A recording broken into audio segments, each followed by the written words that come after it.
Welcome back to Living Local. A good old romantic comedy is a great way to enjoy a sappy love story with some laughs along the way. Our friend Movie Mike started reflecting about this, and he thinks the 1980s may have been the finest decade for beloved rom-coms. Joining us in studio is Movie Mike with River City's Reader. As always, thanks for being here, Mike. A pleasure, always. Yes. Now, Mike, what is it about rom-coms that draw us in and make us feel all warm and fuzzy afterward? Oh, gosh. Just the love of a happy ending for somebody, I think. You know, especially, I mean, a great reason to go to a rom-com is if you've had a crummy day and it's like, I just want to be cheered up, and you know going in, you're going to get probably a happy ending, you're going to get some laughs, you're going to get some romance, you're going to get good-looking people having fun together. It's a great time. So, and couldn't we use some more rom-coms right now with everything going on in the world? Agreed. Oh, my goodness. It's just been a crazy year. It keeps getting crazier. Right. Now, why do you think the 1980s was a prime decade for rom-coms? Part of it's probably just selfish because that's when I grew up, you know. But really, I think a lot of it is that the 1970s were so crummy in so many ways. I mean, we had Vietnam and Watergate and the gas crisis and inflation and over and over. And I really think that once the 80s rolled around, everybody was like, okay, enough. I just can't, you know, and so studios started making a lot of things that are just feel-good entertainments, knowing that people would show up, and they absolutely did, and they made some great ones that decade, really good ones. So, and we are going to highlight your favorites from the 1980s. Let's do it. All right, the first one up is Broadcast News. Broadcast News. I love this. This is probably on my top 10 of all-time movies. Wow. I enjoy this one so much. This is a romantic comedy about a TV news anchor and a TV news producer, played by William Hurt and Holly Hunter, and it's basically kind of a workplace sitcom in many ways, like the Mary Tyler Moore Show. Okay. And it's also directed by James L. Brooks, who created the Mary Tyler Moore Show. And but the thing is, he's not very good at his job. He's not the most researched guy in the world, and she's very good at her job. And so it's kind of a clash of differing temperaments in addition to different romantic temperaments. You also have Albert Brooks, who's fantastic. It was nominated for Best Picture and Screenplay. It has Joan Cusack, who's wonderful in it, and Robert Prosky, a really terrific cast. I've seen it over and over again. It's just about every scene is perfect in it. Wow. I'm madly in love with this movie. So I haven't seen it, but it reminds me of Morning Glory. Oh, yeah, you know, with Rachel McAdams, right, yeah. I think that, and isn't like, what's his name, the actor, I forget the actor. Harrison Ford? Not Harrison. Maybe it is Harrison Ford. Yeah, I'm not sure, but I can get down with that plot. I absolutely love that. It's your life. Yeah, I know, exactly. I love watching movies about like broadcast television. Oh, then you'll love it. Just to see like how crazy off or realistic it is. Yeah. There we go. You dig this one. Next one up is Moonstruck. Moonstruck. Oh my gosh, I can't say enough about Moonstruck either. Yes. Cher in the mid-'80s was killing it in movies. She was so good. She got Oscar nomination for Silkwood. She won an Oscar for this, and she did The Witches of Eastwick and Mask, and this is probably the best thing she's ever done. It's a story about an Italian-American woman who gets engaged to a man she's not crazy about, but she needs the security, and she figures, fine, it's all right. And then she meets this butcher, played by Nicolas Cage. Cage again! At age 23 or something, 23, 24. And so they have different generational ideas on stuff, but it's a big family comedy with this big, gorgeous romance at the center.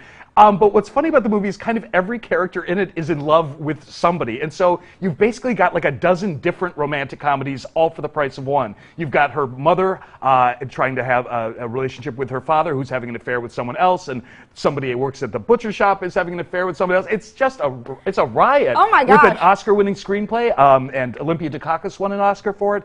It's great fun, slapstick, and great verbal comedy. Wow. Good one. So much going on with that one. Yeah, it's a busy movie. It really is. Yeah, it's something. All right. Number 3 is Say Anything. Say Anything. Yeah, maybe the best high school romance ever made. John Cusack, love him. Even if you haven't seen this movie, you probably know that image. Yeah. The boombox image, of course, is where he's serenading his girlfriend, played by Ione Skye. It's kind of a perfect high school romantic comedy in terms of it kind of progresses just like a high school romance. He gets very nervous before the first phone call, finally succeeds in convincing her to go to a group gathering where it's safer.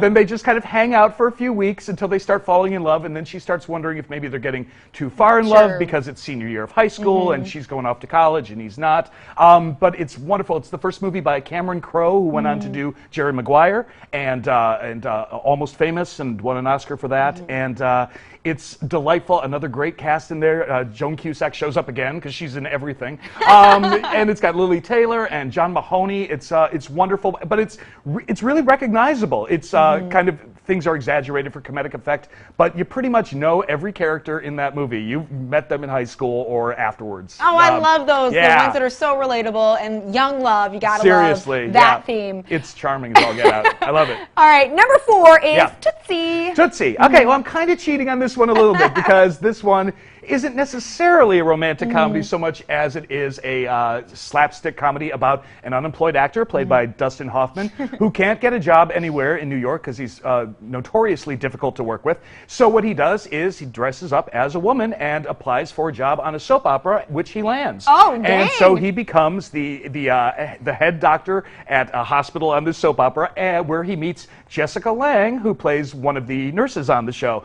So he falls in love with Jessica Lange. She thinks he's actually a woman. Right, of course. So the rest of everybody else is in the dark except for his roommate, played by Bill Murray, who knows what's going on. But everybody, it's all about kind of this actor trying to succeed as an actor and also falling in love when he absolutely should not. Right. And can't without blowing his cover. Oh, my goodness. It's a genius movie. A great slapstick. Was just turned into a Broadway musical last spring. That's as a matter right, of fact. of course. Yeah. Oh my gosh. We could see it now, but we I can't. know. But it's a great film. I'll have to check that one out for Yeah. sure. Well, Mike, last but not least, When Harry Met Sally. Probably the most familiar of all the 80s rom-coms, I would guess. Yes, for those of you who remember, this is the one with Billy Crystal and Meg Ryan, and it's all about, can men and women actually be friends, or does romance always get in the way? Right.